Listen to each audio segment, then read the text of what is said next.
এই পৃথিবীর প্রধানমন্ত্রী হিসেবে আপনি কি কি করতে চান স্যার? চাই তো অনেক কিছুই। প্রথমেই যেটা করব, প্রতিটি স্কুলে পরীক্ষা বন্ধ করব। ও এসব কি বলছে হরেন? গরমের ছুটি 3 মাস, শীতের ছুটি 3 মাস, পুজোর ছুটি 6 মাস করে দেব।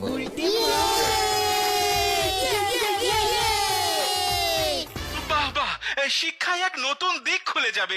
আর কি করতে চান স্যার? ভাবছি টাকা সিস্টেমটাই তুলে দেবো। এই টাকাই যত নষ্টের গোড়া। টাকাও থাকবে না, ঝামেলাও থাকবে না, গরিব বড়লোক সব সমান সমান হয়ে যাবে। বাহ বাহ, দারুণ চিন্তা, দারুণ চিন্তা। কিন্তু মানুষ জিনিসপত্র কিনবে কি দিয়ে? কিচ্ছু দিয়ে নয়, দোকানে যাবে, কৌটো খুলবে, বিস্কুট নেবে, চলে যাবে, ব্যাস।